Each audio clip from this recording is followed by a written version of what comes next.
Welcome to this morning's session of Psyfeld, where we focus on the episode The Doll. So where would we like to start?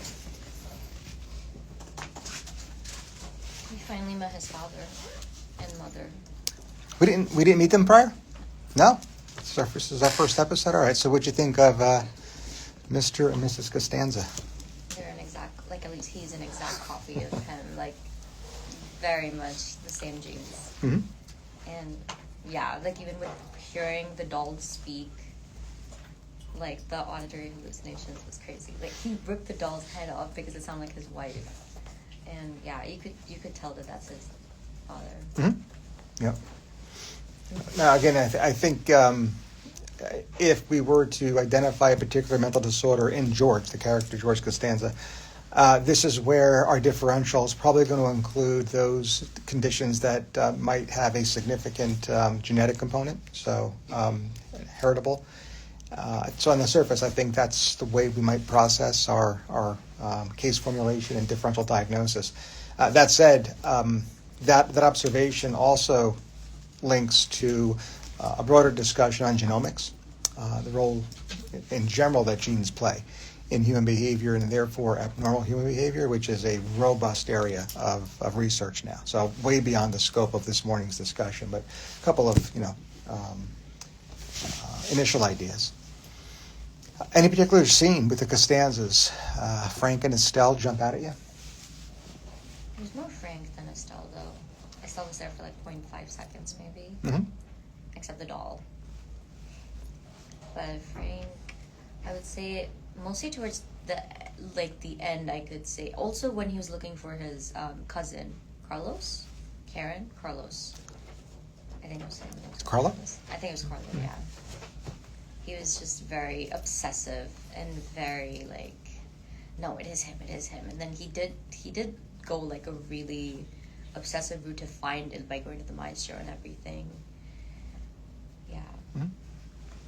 So let's talk about obsessions. Let's talk about obsessive thoughts, and we're actually discussing this at our master's class as well when it comes to different deficits in thought content.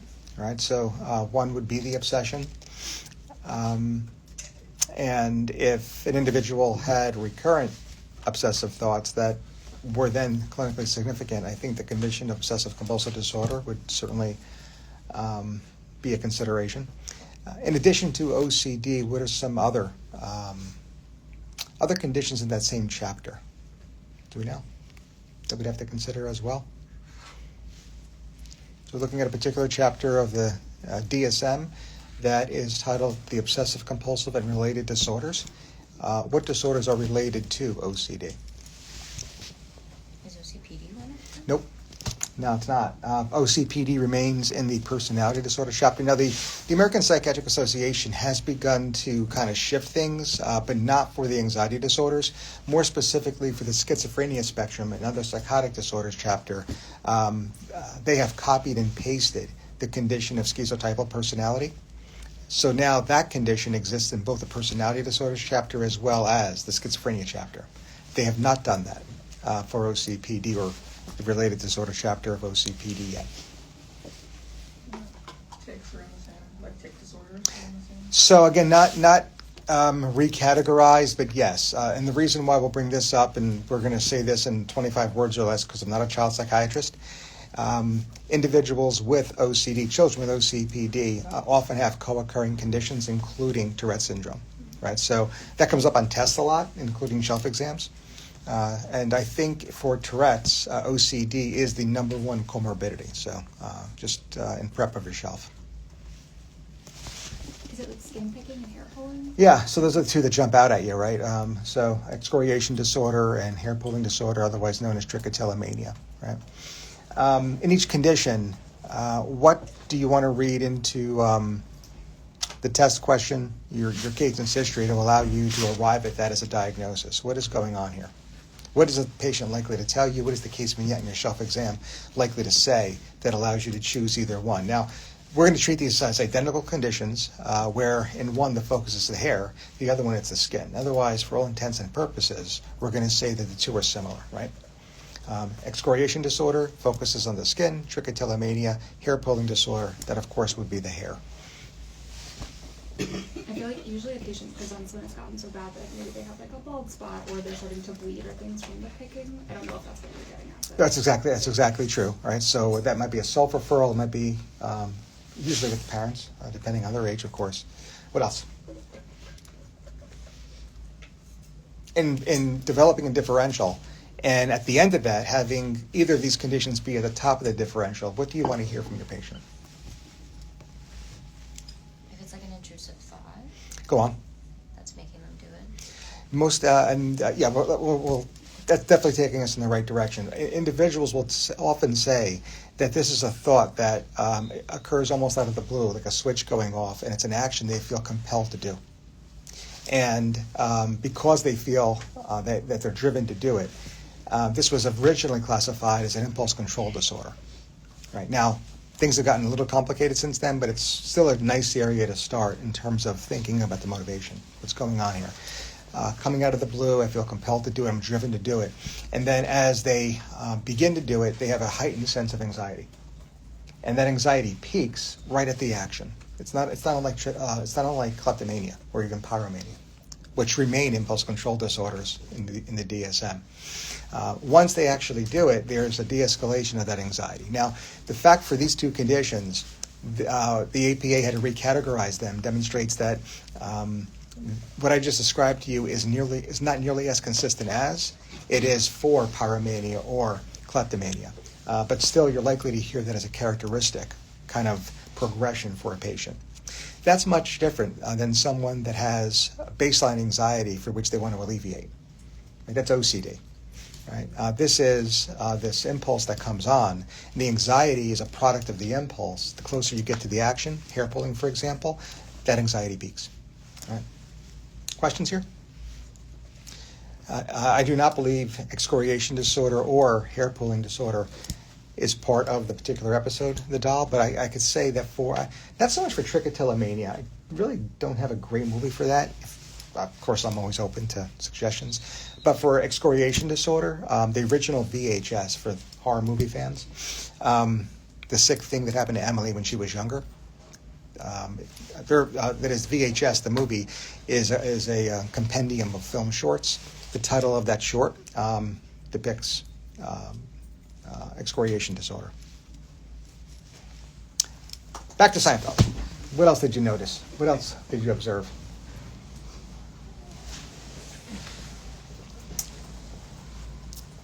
Jerry was pretty rigid in his like stand-up routine. Like he, despite coming into conflict with the routines like layout multiple times, he refused to change it up until like the last second.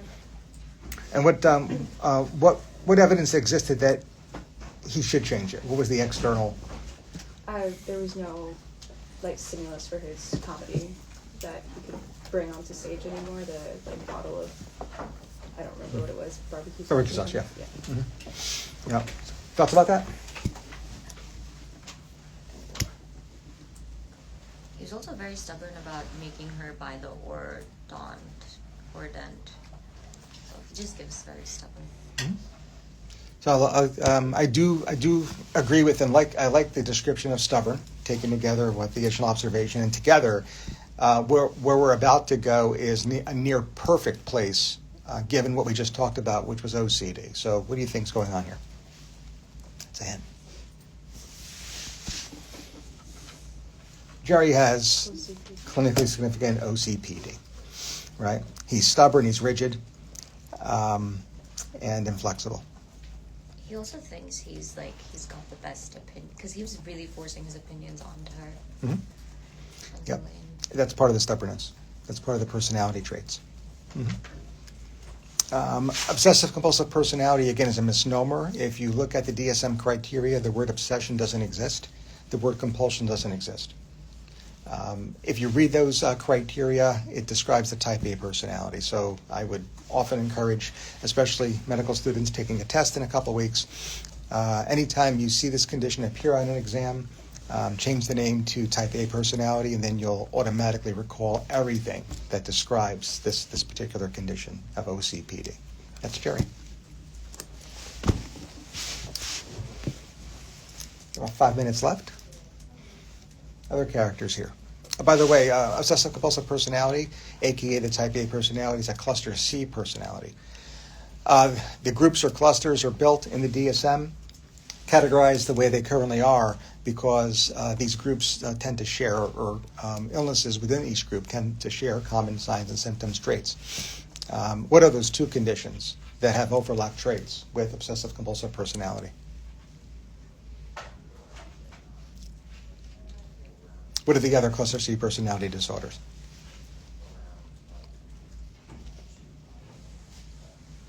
I feel I'm so wrong, but is it narcissistic? That's B. That's B. Avoidant. Avoidant and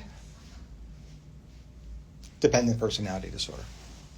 Those are the two that share overlapping traits with obsessive compulsive personality.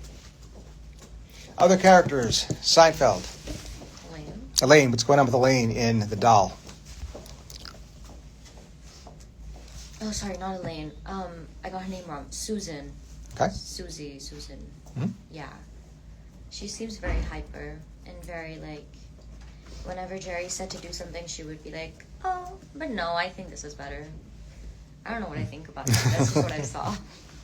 Anybody else? It kind of just seems like she lacks boundaries and wants that control. Like whatever Jerry said, she just thought that her opinion was better, which I guess he also felt the same way. So they were like kind of going head to head with what they thought was better. Are we talking about Susan or Elaine? Sally. Sally. Oh, Sally. Sally. Okay. So Sorry. new character. Gotcha. Yep. Why do you think Sally reacts the way she does? She has no boundaries. It could be part of it. What did she do? She showed up to the comedy show with the wrong doll. And she showed up saying, oh, the sauce. She got a different sauce, saying it was like, this is better. And she really, really, really wants to get along with him. And she's very, like, in his face about it. What does she do? What's her job? Oh, isn't she also a comedian? So she's like kind of trying to sabotage, I guess, his set. We don't know her motivation, right? We do know, though, she's also a comedian. So there might be something there. I think that's something that if it came out in the course of a psychiatric assessment, the clinician would not ignore. It's not just shrug your shoulders and move on. I think that's a potential red flag. That being said, in terms of everything we identified, in terms of those things that you observed, if she is part of your psychiatric assessment, if she is the focus of your clinical attention, what is the next thing you'd want to know to really help tease this out? Given everything we just discussed. If we see this behavior and identify that she is also a comedian, we have to consider that this is an isolated behavior, and this may have something and everything to do with something that is work-related. So I am very interested as a clinician, as a psychiatrist, to hear about the way she thinks, the way she acts outside of work. Because if she is a, quote, completely different person, end quote, then this is nothing more than some work dynamic. And that's all it is. On the other hand, if we think that the behavior is more pervasive, that it actually crosses social situations, then it's probably something that is trait, not state, and tells us more about her as a person. Right? So we always have to consider that when considering any diagnosis, especially one that includes a personality disorder or maladaptive personality traits. All right, we're going to stop here for the